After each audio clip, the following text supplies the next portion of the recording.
What is an interesting story from history that most people probably don't know about? Mr. Reddit.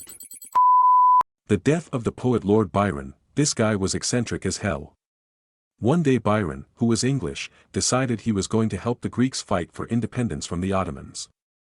He spent his own money to outfit the Greek fleet and took command of part of the Greek army even though he had no military experience.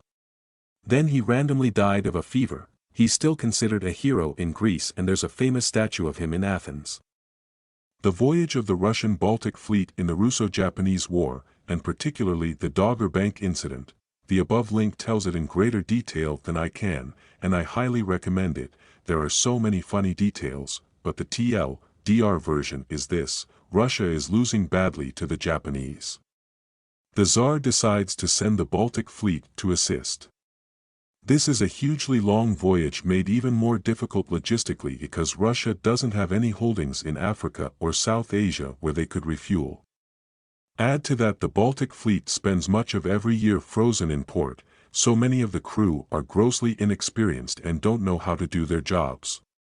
Some of the ships are so outdated and in need of repair that they're referred to as the sink by themselves squadron.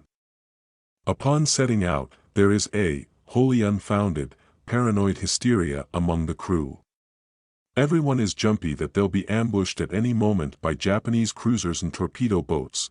After several false alarms reporting Japanese ships in the fog, they come near to Britain and encounter a small group of fishing trawlers at Dogger Bank. The Russians panic.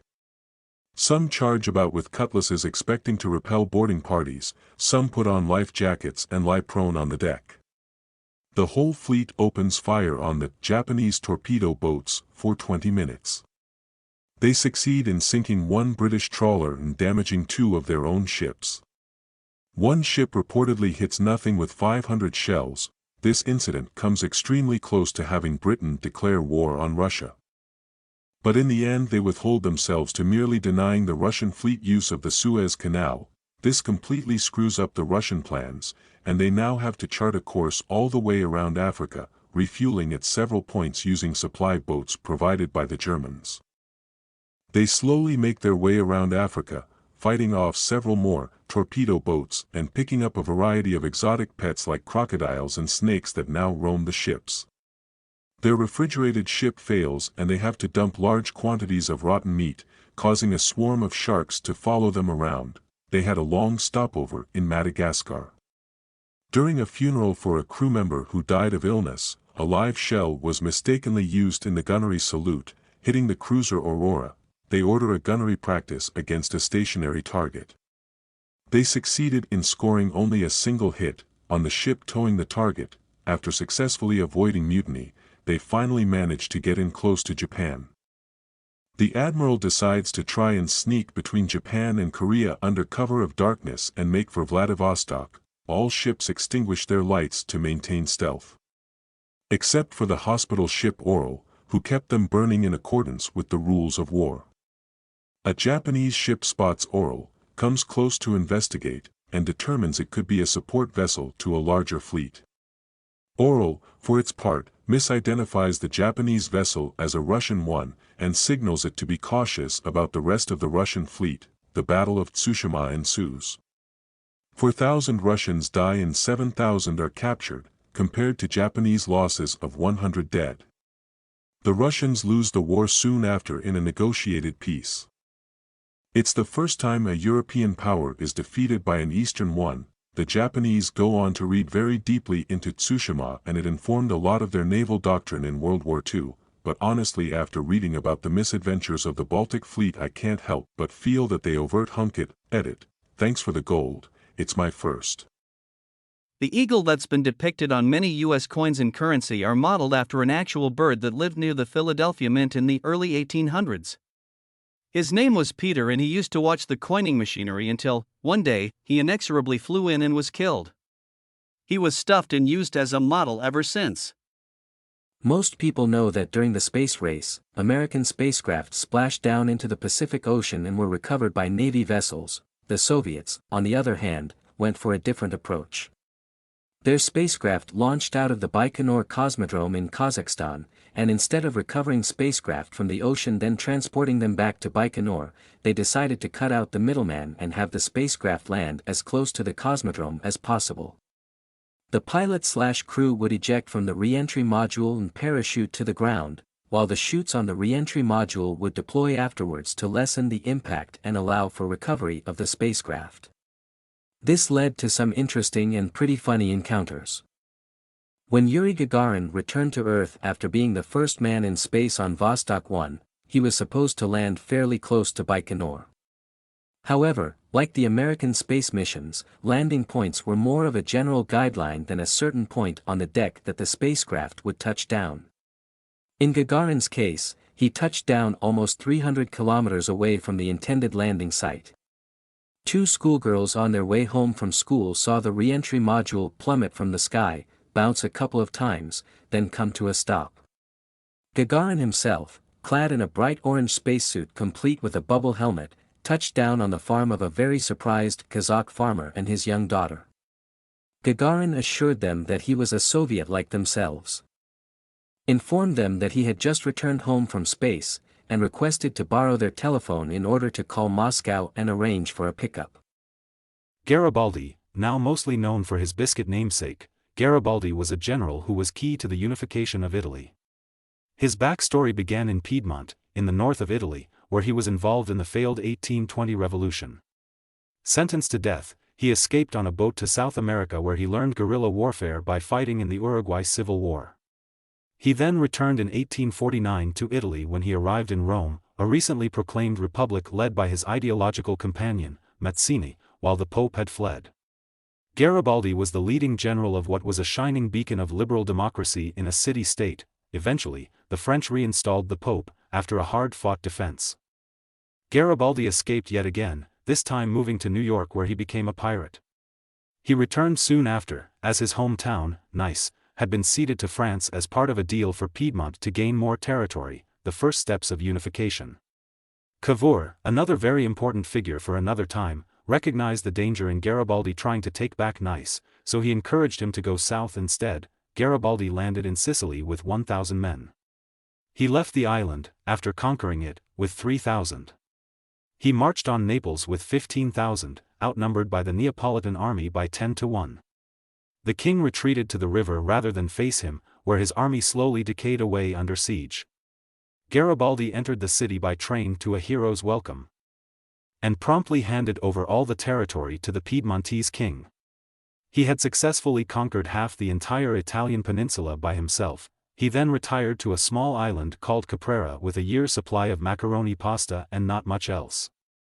A very interesting story happened to Napoleon during his Egyptian campaign. In Egypt, he found out that Josephine was having a very public affair. He was devastated. Shortly after that, he met a beautiful wife of one of his officers, Pauline Fors. She had been smuggled to Egypt by her husband dressed as cavalry chasseur. When Napoleon saw Pauline, he knew it was a perfect opportunity for revenge. He was hoping to punish Josephine.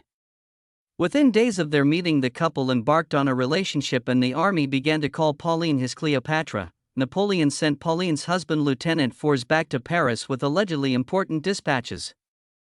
It took 3 months for the round trip from Egypt to Paris, which suited Napoleon perfectly. Unfortunately for Napoleon, Pauline's husband's ship was intercepted by the British the very next day. Instead of taking him prisoner, the British sent him back to Alexandria, hoping to play a trick on Napoleon. The husband reappeared in Cairo 10 weeks before he was expected, only to find his wife living with Napoleon at his palace. There was nothing for Fors to do but divorce his wife, whom he only married a few months previously. Soon Pauline became Napoleon's official mistress in Cairo, acting as hostess in his palace and sharing his carriage. Josephine knew what was going on, but in view of her own infidelity she couldn't complain. When Napoleon left Egypt, Pauline became Junot's mistress and later Kleber's mistress. She would eventually make a fortune in a Brazilian timber business and finally settle in Paris with her pet monkeys and parrots. She lived until she was 90. The epidemic of 1916 will go down in history as the high-water mark in attempts at enforcement of isolation and quarantine measures. Source: John R. Paul, A History of Poliomyelitis, 1971, in New York City, 1916. An epidemic of infantile paralysis, polio, caused massive disruption, fear and confusion, on where it came from and how to treat it. At one point cats and dogs were suspected of being carriers of the disease, strays were rounded up, and pets put down. In early July animals were being destroyed at a rate of 300 to 450 a day.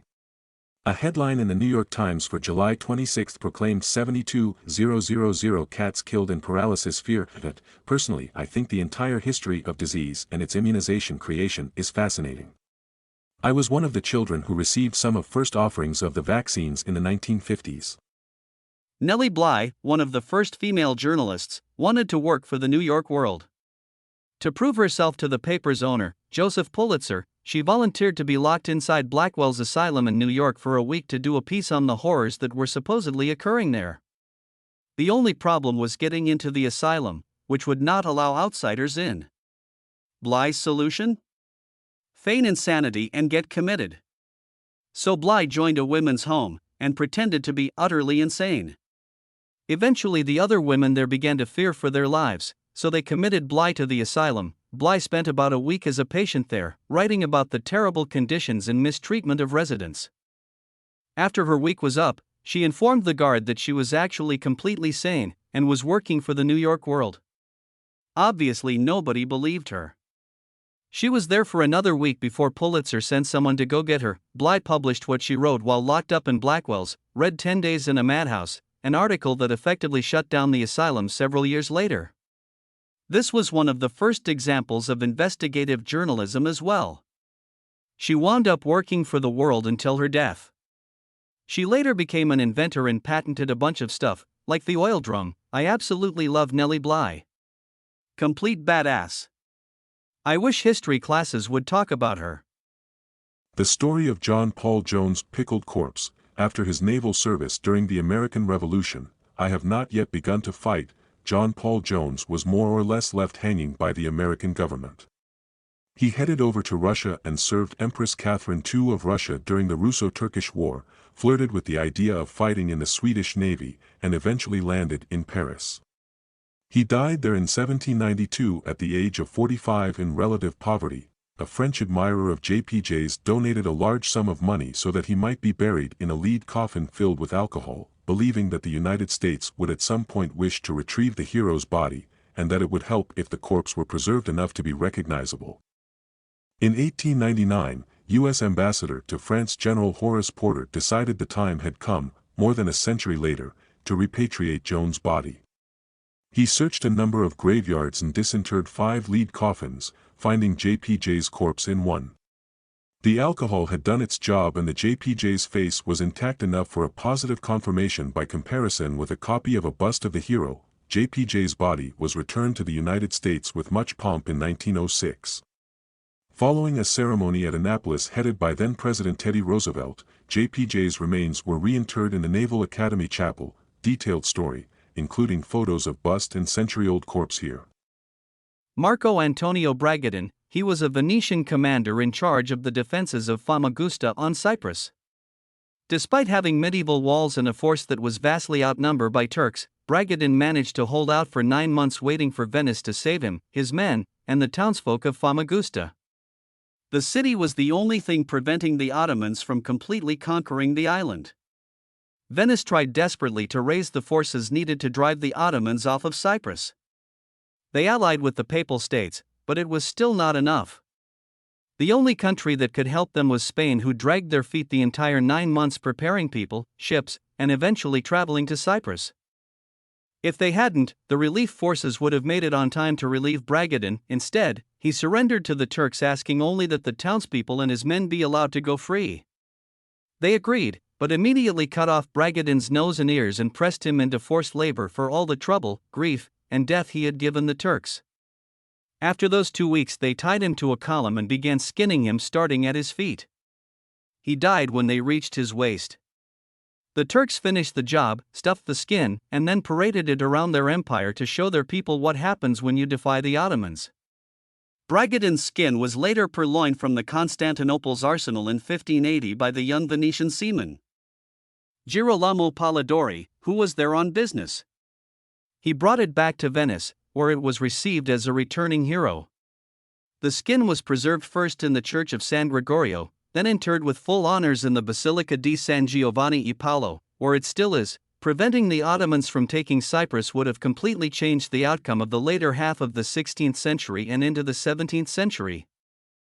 When Hernán Cortés and his conquistadors first arrived in Mexico, they met a native woman called Dona Marina, who traveled with them and became their main translator and rarely left Cortés' side. When she was young, she was secretly sold to another tribe by her stepfather because he wanted his son to have firstborn rights. This tribe then sold her to another tribe where she was adopted by a person of very high rank. By the time she met Cortés, she was a person of the greatest importance and was obeyed without question by the Indians throughout New Spain. Cortés and his men traveled further into New Spain, until they arrived in the town where her parents who sold her lived. In one of the conquistadors who witnessed the event's own words, these relations were in great fear of Dona Marina, for they thought that she had sent for them to put them to death, and they were weeping. When Dona Marina saw them in tears, she consoled them and told them to have no fear, that when they had given her over to the men from Xicalango, they knew not what they were doing, and she forgave them for doing it. And she gave them many jewels of gold, and raiment, and told them to return to their town, and said that God had been very gracious to her in freeing her from the worship of idols and making her a Christian, and letting her bear a son to her lord and master Cortés, and in marrying her to such a gentleman as Juan Jaramillo, who was now her husband. That she would rather serve her husband and Cortés than anything else in the world, and would not exchange her place to be cacica of all the provinces in New Spain. The soldiers were amazed at the story and its resemblance to that of Joseph, who was sold into slavery by his brothers in the Bible. It's a bit of a wider area than what some others are suggesting, but I feel it still fits in the vein of things most people don't know. Japan was shut off from the outside world for over 200 years, in a period called Sakoku. Pretty much everyone knows about Japanese honor and whatnot, but I don't think many people understand quite the effect 2 centuries of isolation has on such a thing. At the same time though, they had one tiny sliver of contact through a town they built called Dejima, which hosted a very small number of Europeans. Western influences trickled in very slowly through Dejima, and you can delve into great detail about what influences occurred through Rangaku, which is what they called the small influence of the Europeans, mainly the Dutch. I'd highly recommend looking up Sakoku, and if you are already familiar with that, Rangaku. Lots of interesting perspectives there, and you can really see how Japan was forged, right up to the start of the Meiji Restoration.